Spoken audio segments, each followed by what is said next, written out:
Alright, so we're going to start going through section 2 of chapter 1. Section 2 is about the types of laws that we can have.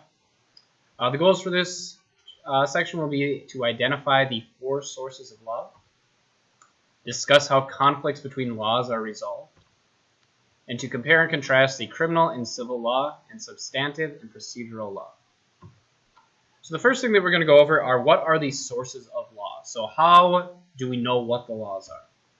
So the first process when you're looking through the different sources of law would be to check with the Constitution. The Constitution is a document that sets forth the framework of a government and its relationship to the people it governs. So basically, the Constitution is the law of the land. In order for any other laws to exist, they must first follow the Constitution. The next laws that you have coming down from the Constitution would be statutes. Statutes are different parts that you would have that make up the basic laws that you would have in different communities, states, and things like that. Statutes, the first thing that they must follow is the Constitution, and they are enacted by legislature. So the legislative branch of the government tends to enforce and create the different statutes that you would have. The next thing that we have is case law. Case law is slightly different from statutes in that when something goes to a court case, they can have different laws that are created based off of that. So the judicial branch of the government tends to govern over the case law.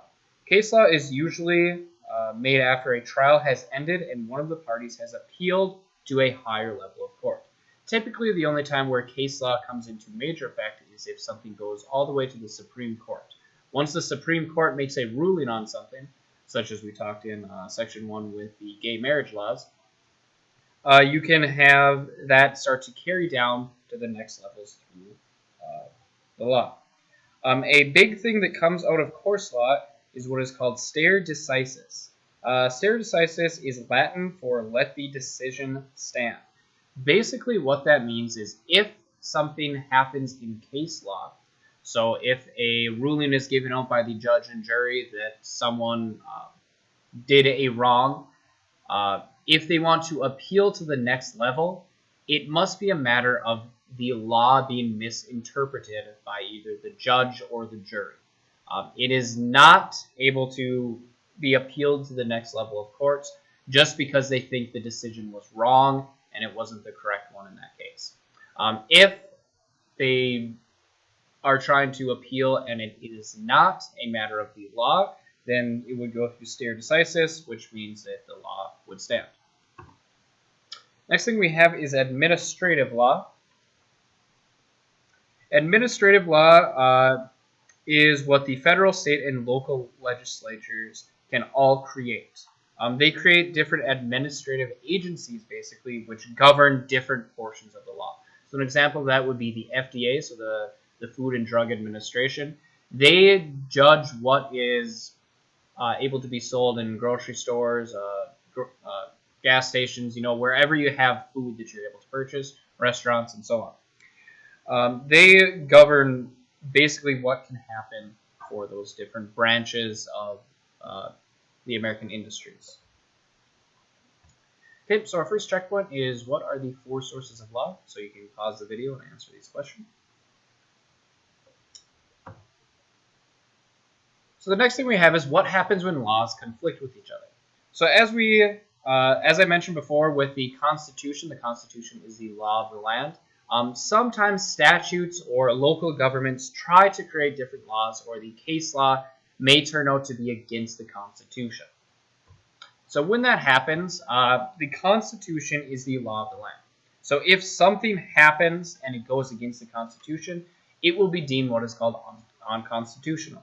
If something is unconstitutional, that means that it can't be carried out. So if something goes against the Constitution, it is not valid. The next thing we have is a statute. The statutes must be consistent with the Constitution, and they cannot reach outside of the scope of law which they are pertaining to. So basically, outside the scope of law means that it's something that stretches way beyond what the local government should be able to determine. So an example of that would be if Langdon decides that they are going to have a speed limit in town of 60 miles an hour rather than 25, which it is right now. That could be deemed unconstitutional. It is not following with the Constitution, so that statute would not be able to be passed. The next thing we have is the administrative regulations and the validity of that. So the administrative agencies, so again the FDA, if they have things that are going against the Constitution, they would not be allowed to go through as well. So again, the same thing as statutes, when they try to put through different laws, put through different statutes that they would use for the administrative purposes, it has to follow along with the Constitution as well. Now we have the case law. The case law is where it starts to get a little bit different. As long as it is within the Constitution, the Supreme Court is given basically the rule to judge how they want. And there have been cases where things have gone against the Constitution, and then there have been amendments that are basically put in place. So the voting amendments and different things like that have come through, things going to the Supreme Court, and they ruled that a Constitution or a portion of the Constitution would need to be changed. So an amendment was created to enter into the Bill of Rights, and so on. Which source of law in the United States is the highest authority? All right, moving on to the next part. What are the main types of laws?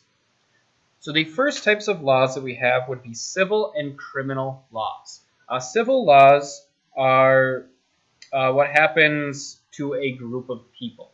So if you have some sort of harm that is caused to a specific person, then you would have something that would violate civil law. Civil law typically will take place in the court systems, and the judge and jury would determine kind of what happens.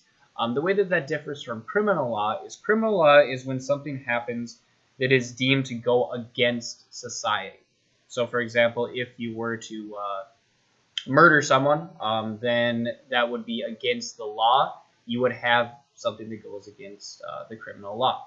Now something, if it is criminal, can also be civil. So again, looking at the case of murder, if someone commits the crime of murder, they can also commit a civil crime as well as they harmed another person. So we will take a look at the O.J. Simpson case in the future. So O.J. Simpson had to go to court. It was a huge court case in the early 90s where there was a trial about whether or not he murdered his wife. So there was a criminal and then there was a civil portion of that law. He was deemed to have been innocent in the criminal law, so he was not convicted of murder, but there was also the civil law, which is a less burden of proof, so there's less evidence needed to convict someone, and he was deemed guilty in civil court. Now, civil court is not going to be one where they're going to necessarily hand out prison times, things like that. Civil court usually has some sort of monetary value, some sort of remedy that you're going to have, whereas your criminal law, that's where you're going to have fines that may take place. It may also include jail time, and in some cases you may have executions if it is grossly against the law. The next thing we have is procedural and substantive law. Procedural sets forth how rights and responsibilities can be legally exercised and enforced through the legal system. So basically what that means is the process of the law, so how something is able to be carried out. Substantive law defines the rights and the duties of individuals. So substantive law kind of describes what the crime would be or what the civil penalty would be. So that would be things such as murder, theft, breach of contract, negligence, things like that. Whereas the procedural law kind of defines how that would be carried out. The next thing we have is business law. Business law covers a wide variety of business transactions and things like that. It is not just related to a business. So, for example, if Dairy Queen were to have business law, it's not just related to their business. It can also be related to individuals as well. So everyone at some point will likely buy a house, buy a car, something like that. All of those would be business transactions where you have someone who is paying in one way or another to have some sort of transaction taking place. The uniform business laws. Uniform business laws basically means that everything across the nation is trying to get on the same page. So when we talked about having differences between local governments, if that were to take place for business law, so if you purchased something in California that you wanted to have shipped to you in North Dakota, the business law is typically the same over all states. If there were differences in between those states, then there would be a lot of issues in having things shipped, how things are paid for, and things like that. Now, some differences that you may run into is how taxes may be paid, and that is kind of a state-level decision rather than a national-level decision. So as an example, you can have state taxes on necessities such as clothes, food, water, things like that. In some states, you do not have to pay taxes on those. In other states, you do. Okay, so the next checkpoint is to compare and contrast criminal and civil law and substantive and procedural law. All right, so now we're going to take a look at some of the different types of laws that you can have. These are all different laws we will kind of discuss as we're going along through the semester. So if you want to take a look through each of those, we have constitutional law, statutory law, administrative law, civil law, criminal law, procedural law, substantive law, and business law. We are mostly going to focus in this class on kind of the civil, criminal, and business law, but we'll also touch on all of the different areas as well. All right, and that is it for the lecture for this section. For class tomorrow, we will have you review questions 9, 10, and 12 on page 15. So one more time, that is questions 9, 10, and 12 on page 15 of the textbook.